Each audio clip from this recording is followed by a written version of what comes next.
तब फग फग भगवत सुभज नर झटपट मन कपट तजे। फिर भजन नहीं होता, द्रग द्रग नहीं तेज, आंखों में तेज नहीं रहता। देह जब डगमग, शरीर डगमग डगमग डगमग होता है। पग पग मग मग तब अलग अलग पांव रखना कहीं होता है और जाता कहीं है। चग चग मुख वचन तब फग फग, मुख में दांत नहीं रहते, पेट में आंत नहीं रहती, हवा बाईपास निकल जाती है। बचपन से अगर अभ्यास किया है तो हरि का नाम आ जाता है, अन्यथा महाराज नाम लेना कुछ होता है और निकलता कुछ और है। हमारे गुरुदेव तो कहा करते हैं माला लेकर के नाम जपना होता है ओम विष्णु विष्णु, निकलता है ओम भैंसू भैंसू। क्यों? हवा बाईपास निकल जाती है। इसलिए क्या करो बोले समय रहते हुए झटपट मन कपट तज, हरि का भजन कर। भज गोविंदम गोविंदम भज मूड मत। दिन मपि रजनी सायम प्रातः शिशिर बसंतो पुनरायात। ये दिन रात, धूप छांव, सर्दी गर्मी, ये ऋतुएं आती जाती रही हैं और आती जाती रहेंगी। जब से सृष्टि बनी है तब से लेकर आज तक, और आज से लेकर जब तक सृष्टि रहेगी तब तक ये क्रिया होती रहेगी। दिन और रात, सुबह और शाम होती रहेगी। तो बहाना नहीं चलेगा बोले आज नहीं कल, सर्दी में देखेंगे, गर्मी में देखेंगे, थोड़े ठंडे दिन आ जाएं, थोड़े गर्म दिन आ जाएं, तो ये बहाना चलता रहेगा। एक दिन हम चले जाएंगे। अब कई लोग ये बोले महाराज टेम आन दो, बाद में भजन करें। अब टेम आन दो, मैं एक दिन मांगो टेम आ जाए, डॉक्टर के में घरे ले जाओ, टेम आ गया। तो इसलिए समय रहते हुए भजन करना चाहिए। ध्रुव जी कहते हैं कि पल भर का भरोसा नहीं, और आप कहते हैं कि उम्र पड़ी है। अगर आप मुझे गारंटी देते हैं कि मुझे जवानी आएगी, मुझे बुढ़ापा आएगा, तो मैं अपने महल को चला जाता हूँ, भजन नहीं करूंगा। देव ऋषि नारद मन में विचार करते चेला पक्का है, कच्चा नहीं है। मंत्र दे दिया और मंत्र दे करके देव ऋषि नारद अपने रास्ते और ध्रुव जी अपने रास्ते। इसका अर्थ क्या हुआ? मंत्र लेने के बाद में गुरु और शिष्य का कोई संबंध नहीं रहता, क्योंकि वो मंत्र ही गुरु होता है, वो शब्द ही गुरु होता है, शरीर गुरु नहीं होता। अगर गुरु देव ऋषि नारद होते तो नारद जी के चरणों को पकड़ करके बैठ जाते। अगर मंत्र का जाप नहीं करते तो ध्रुव जी को भगवान की प्राप्ति नहीं होती। इसलिए किनको गुरु मानो? शब्दों को गुरु मानो। कि सब सिखन को हुक्म है गुरु मान्यो ग्रंथ, गुरु ग्रंथ सब मान्यो आपकी गुरादी देह। चले ध्रुव जी 6 महीने तक तप किया है, तपस्या की है। यहाँ तक कि अन्न जल सब कुछ त्याग दिया, यहाँ तक कि अपने प्राण वायु को भी कपोल में चढ़ा लिया। एक पांव पर खड़े होकर के ध्रुव जी ने घोर तपस्या की। 6 महीने हो गए, श्वास को भी कपोल में चढ़ा लिया। इंद्र का सिंहासन हिला, देवताओं ने प्रार्थना की तो भगवान ने आकाशवाणी से संदेश दिया, कोई बहुत बड़ा भक्त नहीं है, छोटा सा भक्त है। आज मैं अपने भक्त का दर्शन करने जा रहा हूँ। देने नहीं, करने जा रहा हूँ। और भगवान शंख चक्र गदा पद्म लेकर के ध्रुव जी के सामने प्रकट हो गए। अब देखो ध्रुव जी ने मंत्र को गुरु माना था और मंत्र के प्रभाव से आज नारायण उसके सामने खड़े हैं। और मंत्र भी कैसा? भागवत जी का 12 अक्षर मंत्र। आइए हम भी जाप करें। ओम नमो भगवते वासुदेवाय, ओम नमो भगवते वासुदेवाय, ओम नमो भगवते वासुदेवाय, ओम नमो भगवते वासुदेवाय। वासुदेवाय नंदनंदनाय, वासुदेवाय नंदनंदनाय, ओम नमो भगवते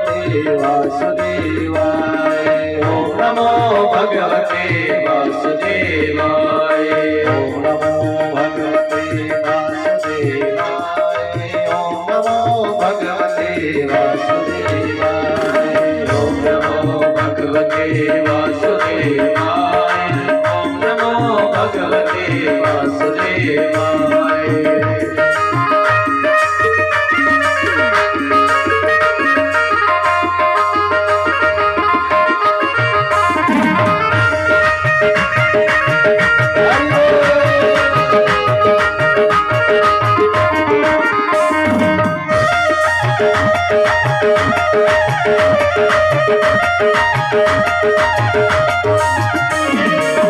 नमो भगवते वासुदेवाय। ओम नमो भगवते वासुदेवाय। ओम नमो भगवते वासुदेवाय। ओम नमो भगवते वासुदेवाय।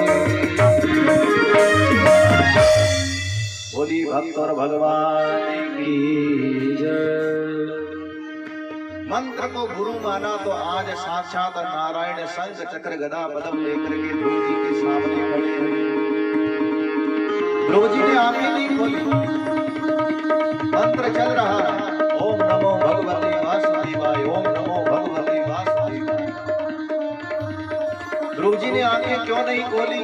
राजा परीक्षित ने जब पूछा तो सुखदेव जी कहते हैं, हे राजन, ध्रुव जी भगवान को अपने अंदर हृदय में देख रहे हैं और उस झांकी में इतने खो गए हैं ध्रुव जी कि बस परमात्मा की झांकी उनके हृदय में प्रकट है, उसी को निहारे जा रहे हैं और मंत्र चल रहा है, ओम नमो भगवते वासुदेवाय। बहुत कठिन आसन है, एक पांव पर खड़े हैं, श्वास को भी रोक लिया। तो भगवान मन में विचार करते, मेरा भक्त आंखें नहीं खोल रहा, तो भगवान ने अंदर वाली झांकी जैसे ही अंदर ध्यान की विचलित होकर के, हे राजा, ध्रुव जी ने आंखें खोली तो जैसे अंदर थे वैसे के वैसे बाहर खड़े हैं।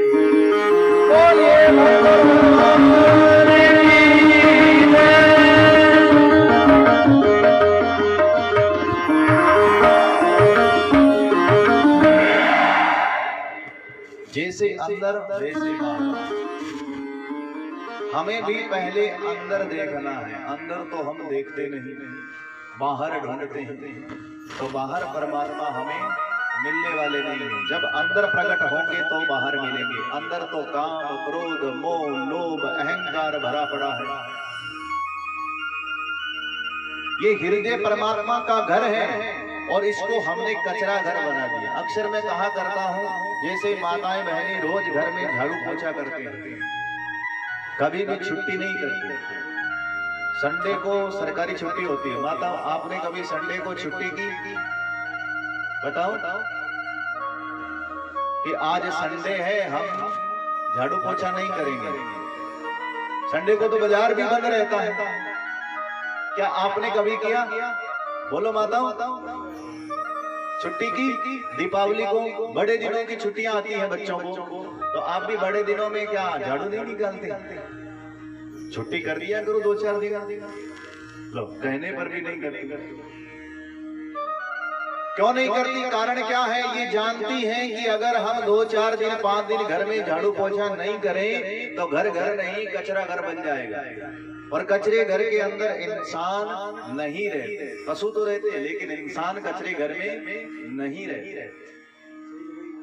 जब हम अपने घर को साफ सुथरा रखते हैं और कचरे घर में इंसान नहीं रहते तो ये हृदय भी भगवान का घर है। क्या है? भगवान का घर। इसमें भी कचरा भर गया। काम, क्रोध, लोभ, मोह, अहंकार, ईर्ष्या, द्वेष, चुगली, निंदा, इनका कचरा भर गया। तो फिर परमात्मा हमें मिलेंगे कैसे?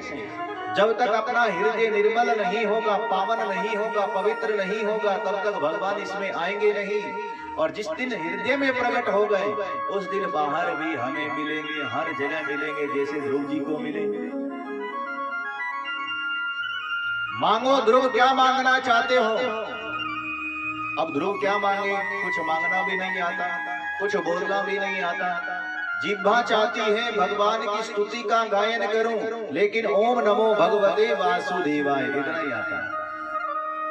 हाथ चाहते हैं भगवान की सेवा करूं, लेकिन बालक है, कुछ क्रिया नहीं आती। मंत्र ही, क्रिया ही नहीं। भगवान समझ गए भक्त के हृदय की बात को, और जैसे ही भगवान ने अपना शंख ध्रुव जी के कपोल से स्पर्श करवाया तो 4 वेद, 6 शास्त्र, 18 पुराणों का ज्ञान हो गया।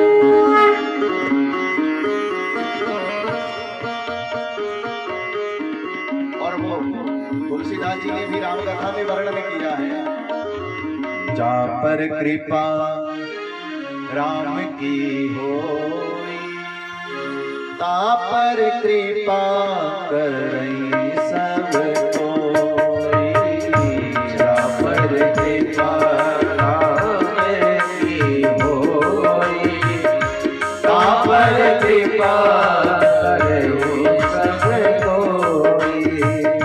श्री राम जय राम जय जय राम, सिया राम जय राम जय जय राम, राम जय राम जय जय राम, सिया राम जय राम जय जय राम। जिस पर कृपा राम जी की हो जाती है उस पर कृपा सभी करते हैं। मुकुम करोति वाचालम पंगुम लंघयते गिरिम, यत् कृपातमहं वन्दे परमानंद माधव। मुकुम करोति वाचालम, गूंगा बोलने लगता है। जिस पर भगवान की कृपा हो जाती है, मुकुम करोति वाचालम, गूंगा बोलने लगता है। पंगुम लंघयते गिरिम, जो पंगु होता है, पैरों से चल नहीं पाता, वो गिरी पर्वत पर महाराज चढ़ाई कर देता है। यत कृपा तमहं वंदे परमानंद माधव, भगवान की कृपा हो जाती है जिस पर, उसे परमानंद की प्राप्ति हो जाती है। ध्रुव जी से कहा मांगो, क्या मांगना चाहते हो? तो ध्रुव जी कहते मुझे कुछ नहीं चाहिए प्रभु, मुझे तो आपकी गोद चाहिए। मैया कहती हैं आप मुझे गोद में लेंगे। तो भगवान ने छोटे से बालक ध्रुव को अपनी गोद में ले लिया। बोलिए भंतोर भगवान की। अरे ध्रुव तो मांगना नहीं चाहता, लेकिन मैं तुम्हें देना चाहता हूँ। जिस जमाने ने तुझे ठोकर लगाई थी वो जमाना तुझे अपनाएगा, और जिस राजगद्दी के लिए तुम्हें ठोकर लगी थी उस राजगद्दी पर तुम राज्य करोगे। तुमने 6 महीने मेरे लिए तप किया है, 6 महीने अपने जीवन के मेरे नाम से निकाले हैं, तो मेरा आशीर्वाद है तुम 36,000 वर्षों तक राजगद्दी पर बने रहोगे और तुम्हें मृत्यु नहीं आएगी। हे ध्रुव, जैसे हो वैसे के वैसे बने रहोगे, तुम्हें बुढ़ापा भी नहीं आएगा, न जरा दुखम न जाया दुखम, ना तुम्हारा दोबारा जन्म होगा और ना तुम्हें मृत्यु आएगी। अब जिसकी मृत्यु नहीं होती उसका जन्म भी नहीं होता, और जिसका जन्म नहीं होता उसे बुढ़ापा भी नहीं आता। 6 महीने ध्रुव जी ने भगवान के नाम से निकाले थे, तो भगवान ने आशीर्वाद दिया 36,000 वर्षों का। तो भगवान किसी का रखते नहीं। आज हम विचार करें 2 घंटे 3 घंटे भगवान की सत्संग सुन लेंगे या भगवान का नाम ले लेंगे तो क्या होगा? बोले घाटा पड़ जाएगा, दुकान में, मकान में, घर में, बच्चे भूखे रह जाएंगे। हम कोई धर्म का काम कर लेंगे तो हमारे घाटा पड़ जाएगा। अक्सर मैं कहा करता हूँ, पिछले वर्ष भी यहाँ कथा हुई थी, तो क्या किसी के घाटा पड़ा भाई? बताओ माताओं, अगर घाटा पड़ जाए तो बता देना भाई। अगर घाटा पड़ता तो हमें दोबारा नहीं बुलाते, है ना? भगवान के नाम से घाटा नहीं पड़ता, फायदा ही होता है। अपने कहते हैं ना कि भाई आयुर्वेद की जो दवा होती है, औषधि होती है, उसको लेने से अगर फायदा नहीं करेगी तो नुकसान भी नहीं करती। वो दवा फायदा ही करेगी, नुकसान नहीं करेगी। तो ये भी राम नाम की औषधि है, इसको लेने से क्या होता है? बोले भव सागर का रोग मिट जाता है। द्रौपदी ने भगवान को जरा सा कपड़ा बांधा था, जब कांटा लगा तो मैया ने क्या किया? द्रौपदी ने साड़ी का पल्लू फाड़ा और भगवान को बांध दिया।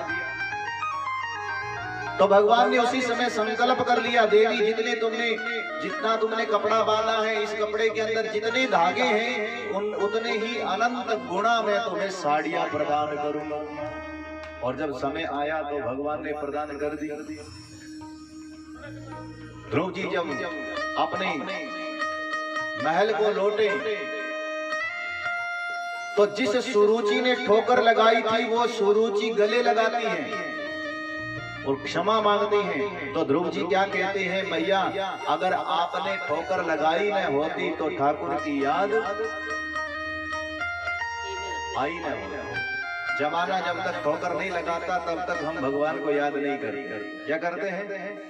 अक्सर मैं कहा करता हूँ, द्रौपदी ने भी पहले नहीं पुकारा भगवान को। जब जमाना ठोकर लगा देता है तब हमें भगवान याद आते हैं। द्रौपदी को दुशासन जब सभा में लेकर के जा रहा था तो उसने भगवान को नहीं पुकारा। किसको पुकारा? जमाने को। मेरे 5 पति हैं, धनुर्धारी, गदाधारी। अरे दुशासन, तुम्हारी भुजा तुम्हारे शरीर पर नहीं रहेंगी। लेकिन जब जाकर के देखा जिस सभा में जिन पतियों पर वो इतना अभिमान कर रही थी वो तो हार गए। उनके तो चेहरे पर मुकुट भी नहीं है, चेहरा उतरा हुआ है, शीश पर मुकुट भी उतरा हुआ है, हारे हुए हैं वो तो, उनकी नजरें झुकी हुई हैं। तो भी द्रौपदी ने भगवान को नहीं पुकारा, समाज को, संसार को पुकारा। हमारे रिश्तेदार, हमारे भाई, हमारे मित्र इतने धनाढ्य हैं, वो हमारी रक्षा करेंगे। द्रौपदी ने किसको पुकारा? गुरु द्रोणाचार्य के पास में गई, भीष्म पितामह भी उसी सभा में थे, उनके पास में गई, भगवान को नहीं पुकारा। धृतराष्ट्र के पास में गई, बाहर की आंखें परमात्मा ने नहीं दी, अंदर की आंखें दुर्योधन ने फोड़ दी, उसे तो कुछ दिखाई भी नहीं देता था, उसने भी रक्षा नहीं दी। तो फिर भी द्रौपदी ने भगवान को नहीं पुकारा। किसको पुकारा? जब जमाना जवाब दे देता है तो द्रौपदी अपने आप पर अभिमान करती है। मैं क्षत्रिय कुल की वधू हूं, मेरी भुजाओं में इतना बल है कि मैं अपनी रक्षा स्वयं करूंगी। जैसे ही साड़ी पकड़ करके वो खींचने लगा दुशासन, तो अपने हाथों से पकड़ती है कि मैं अपनी रक्षा स्वयं करूंगी। जब स्वयं के भी भुजाएं जवाब दे गई, जमाना भी जवाब दे गया, तो ठाकुर की याद आई, ऊपर हाथ करके पुकारती है, पाहि पाहि महायोगिन देव देव जगत पते। हे जगत के पति, मेरी रक्षा कीजिए। तो भगवान एक पल की देरी नहीं करते, साड़ी बन करके आ जाते हैं। बोलिए द्वारिकाधीश की। यही हम करते हैं। हम संसार पर भरोसा करते हैं, अपने आप पर भरोसा करते हैं। मैं मेरे घर को चलाता हूँ, मेरी सहायता संसार करता है, लेकिन कोई नहीं करता भाई। ये परमात्मा ही आपका सहारा बनेगा और बाकी कोई, सब स्वार्थ के नाते हैं, सभी स्वार्थ के नाते हैं, कोई किसी का नहीं है। केवल भगवान ही केवल हमारा सहारा है और बाकी कोई सहारा नहीं है। बाकी तो ये ऊपर ऊपर के नाते हैं, ऊपर ऊपर से प्रेम करते हैं। ध्रुव जी को समाज गले लगाता है, राजगद्दी पर बने रहे, ध्रुव जी का वंश आगे बढ़ा, उत्तम का नहीं चला। सुनीति से जो चलते हैं उनका वंश, उनका यश, उनकी कीर्ति बढ़ती है। और जो सुरुचि, मन की रुचि से चलते हैं, धर्म का रास्ता छोड़ देते हैं, उनका वंश नहीं बढ़ता। उत्तम गया शिकार खेलने, सिंह ने मार दिया, मां गई पता करने, जंगल में आग लग गई, वही जल करके भस्म हो गए। सुरुचि और उत्तम, सुनीति का वंश आगे बढ़ता है, यानी ध्रुव जी का वंश आगे बढ़ता है। ध्रुव जी के होते हैं उत्कल, उत्कल के हुए अंग, अंग के होते हैं बैन। बैन की भुजाओं का जब मंथन किया तो पृथु भगवान का प्रादुर्भाव हो गया। बोली पृथु भगवान की जय। पृथु के होते हैं अंतर ध्यान, अंतर ध्यान के होते हैं हविर ध्यान, हविर ध्यान के हुए प्राचीन प्रही।